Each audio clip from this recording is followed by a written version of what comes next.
Hi guys, Disney की 1937 की classic movie snow white and the seven dwarf का live action remake आया, flop हुआ और चला गया। तो मैंने सोचा क्यों ना 1937 वाली क्लासिक मूवी देखी जाए और उसकी कहानी का एक रिकैप वीडियो बना दिया जाए, ताकि आपको भी पता चले कि वो कहानी कितनी ऑनेस्ट और प्यारी और क्यूट सी थी।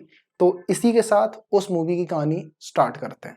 तो ये कहानी है प्रिंसेस स्नो वाइट की। उसके दोनों पेरेंट्स बचपन में ही मर चुके हैं और वो अपनी सौतेली मदर द क्वीन के साथ रहती है। क्वीन को डर था कि प्रिंसेस किसी दिन उससे भी ज्यादा सुंदर ना हो जाए, इसलिए वो प्रिंसेस को फटे पुराने कपड़े पहनाकर नौकरानियों का काम करवाती थी। क्वीन बहुत ही क्रूर और घमंडी थी। उसके पास एक जादुई मिरर था जिससे वो रोज पूछती थी कि दुनिया में सबसे सुंदर और फेयर कौन है। मैजिक मिरर क्वीन का ही नाम लेता था। जब तक मैजिक मिरर क्वीन का नाम लेता रहेगा, स्नो वाइट सेफ रहेगी। लेकिन जिस दिन प्रिंसेस स्नो वाइट की खूबसूरती क्वीन से ज्यादा हो जाएगी, उस दिन क्वीन स्नो वाइट को मरवा देगी। प्रिंसेस स्नो वाइट फटे पुराने कपड़े पहने महल के बाहर सफाई कर रही है और गाना गा रही है। वो बहुत ही सुंदर गाना गाती है। वहीं से एक प्रिंस अपने घोड़े से जा रहा है। वो स्नो वाइट को गाना गाते हुए सुन लेता है। वो स्नो वाइट को देखता है और उसके प्यार में पड़ जाता है। स्नो वाइट भी उसको देखती है और उसे भी प्यार हो जाता है। स्नो वाइट शर्मा के अपने महल के अंदर भाग आती है। रोज की तरह क्वीन मैजिक मिरर से पूछ रही है कि सबसे सुंदर कौन है, लेकिन आज मैजिक मिरर कहता है, क्वीन, आपकी सुंदरता के चर्चे हैं, लेकिन मुझे काम करने वाली एक सुंदर मेड दिखती है। फटे कपड़े नहीं छुपा सकते उसकी सुंदरता। अफसोस, वो आपसे ज्यादा सुंदर है। क्वीन गुस्से से लाल हो जाती है और उस मेड का नाम पूछती है।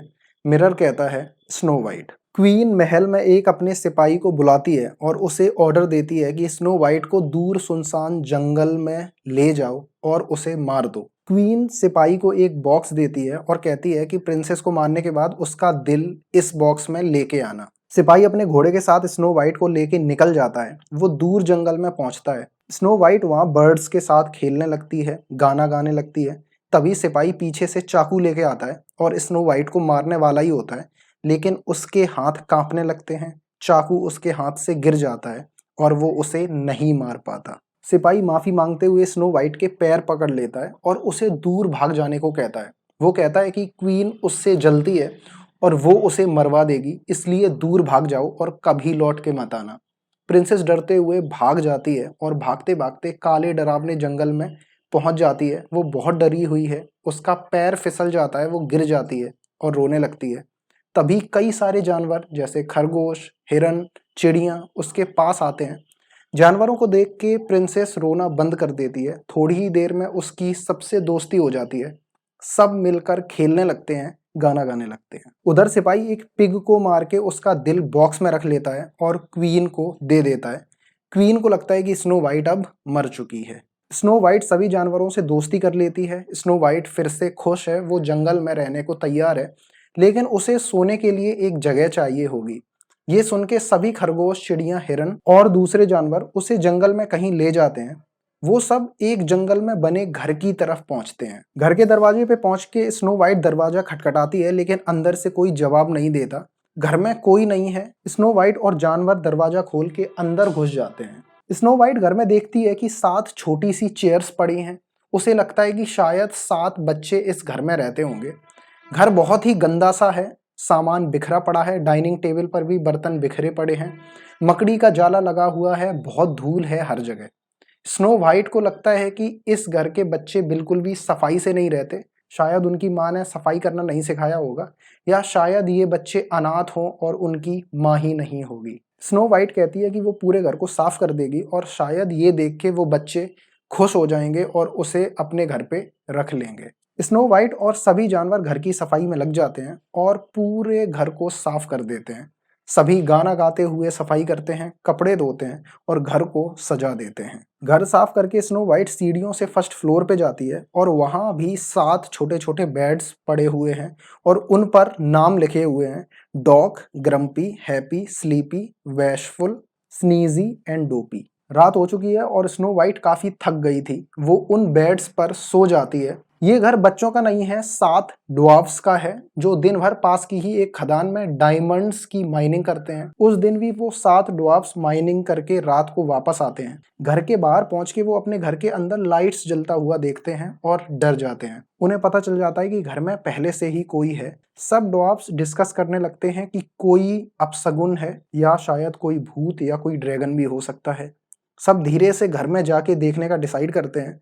घर में घुसते ही ड्वार्फ्स देखते हैं कि पूरा घर साफ है, सभी बर्तन धुले हुए हैं और वहां बर्तन में कुछ पक भी रहा है, बहुत अच्छी खुशबू आ रही है, लेकिन वो उसे खाते नहीं, शायद कुछ काला जादू या जहर हो सकता है। ड्वार्फ्स को लगता है कि शायद कोई ऊपर के बेडरूम में सो रहा है। सभी अपनी कुल्हाड़ी लेके ऊपर के बेडरूम में धीरे धीरे बढ़ने लगते हैं, लेकिन ऊपर प्रिंसेस को देखते ही कहते हैं कि ये तो लड़की है, बहुत ही सुंदर लड़की। तभी प्रिंसेस उठ जाती है और उसकी सबसे दोस्ती हो जाती है। लेकिन सभी ड्वार्फ्स में से एक ड्वार्फ जिसका नाम था ग्रम्पी, वो प्रिंसेस को बिल्कुल पसंद नहीं करता। उसे अब भी डाउट है कि शायद ये प्रिंसेस ना हो बल्कि कोई ईविल चीज हो, कोई भूतनी हो। प्रिंसेस अपने बारे में सभी ड्वार्फ्स को बताती है कि वो स्नो वाइट है, एक प्रिंसेस, लेकिन उसकी सौतेली माँ द क्वीन उसे मरवाना चाहती है।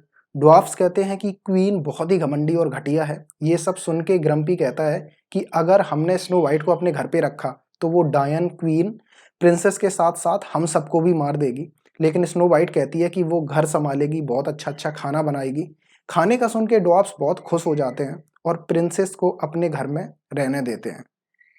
प्रिंसेस ने सूप बनाया है और वो सभी ड्वार्फ्स को नहाने को कहती है, क्योंकि वो सभी काफी गंदे तरीके से रहते थे और सब जब नहा के आ जाते हैं तो वो सबको सूप खिलाती है। सभी ड्वार्फ्स अब प्रिंसेस को बहुत पसंद करने लगते हैं और सभी खुशी से उस घर में रहने लगते हैं। उधर महल में क्वीन जादुई मिरर से फिर से पूछती है कि दुनिया में सबसे सुंदर कौन है। जादुई मिरर स्नो वाइट का ही नाम लेता है। क्वीन कहती है कि स्नो वाइट मर चुकी है। इस पर जादुई मिरर कहता है स्नो वाइट अभी भी जिंदा है, वो जंगल में 7 ड्वार्फ्स के साथ उनके घर में रहती है। तुम्हारा सिपाही जो दिल लाया है वो एक पिग का है। ये सब जानकर क्वीन को बहुत गुस्सा आ जाता है। वो डिसाइड करती है कि वो खुद जाएगी उन बोनों के घर और ऐसा भेस बदल के जाएगी कि कोई उसे पहचान नहीं पाएगा। वो काले जादू से खुद को बहुत ही बदसूरत बुढ़िया में बदल देती है। वो काले जादू से एक सुंदर सा लाल सेब बनाती है जो बहुत ही दिखने में सुंदर है। लेकिन ये एप्पल काले जादू से बना हुआ है और कोई भी अगर इस एप्पल को खाएगा तो वो हमेशा के लिए सो जाएगा। बस इस काले जादू को तोड़ने का एक ही इलाज है। जिसने भी इस एप्पल को खाया वो हमेशा के लिए सो जाएगा और तब ही उठेगा जब उसको सच्चा प्यार करने वाला उसका बॉयफ्रेंड या गर्लफ्रेंड उसको फर्स्ट किस करेगा। बुढ़िया को कोई टेंशन नहीं थी, क्योंकि प्रिंसेस को प्यार करने वाला राजकुमार इतने गहरे जंगल में कभी पहुंच ही नहीं पाएगा और उसे पक्का पता था कि स्नो वाइट के मरने के बाद बौने उसे जिंदा ही दफना देंगे, क्योंकि वो सोने के बाद उठेगी ही नहीं। बुढ़िया कहती है कि अब वो ही दुनिया में सबसे ज्यादा सुंदर हो जाएगी। वो बदसूरत बुढ़िया रात को सेब लेके जंगल की तरफ निकल पड़ती है।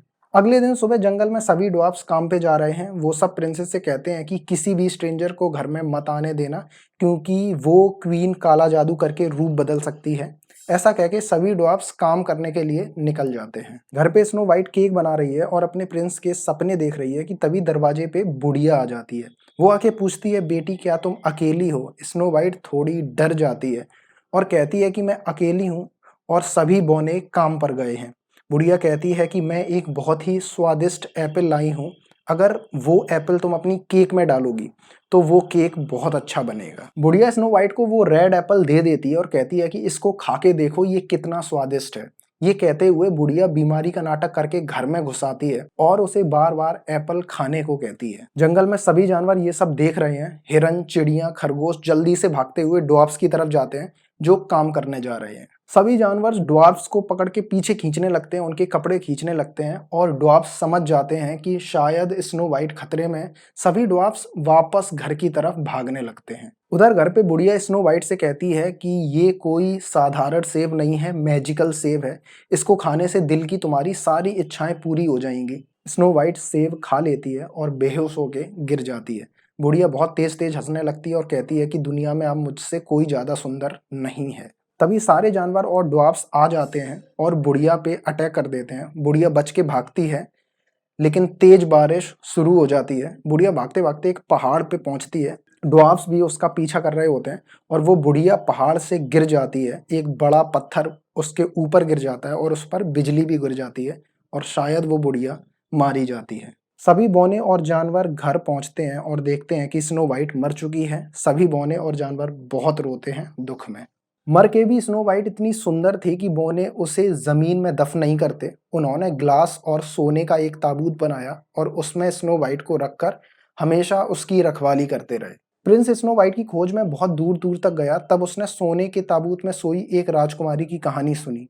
वो खोजते हुए बौनों के घर तक गहरे जंगल में पहुंच गया और प्रिंसेस को किस करके उसको वापस जिंदा कर दिया।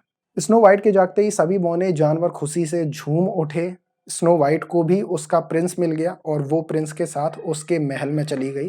फिर वो सभी हमेशा खुशी से रहे। तो यहाँ पे खत्म होती है classic snow white and the seven dwarfs की कहानी। तो आई होप आपको ये कहानी अच्छी लगी हो, मेरा एक्सप्लेनेशन अच्छा लगा हो। कमेंट में बताओ कि यार आगे कौन सा मूवी का एक्सप्लेनेशन या कौन सा वीडियो चाहिए। तो तब तक चलते हैं। See you, have a good day, bye.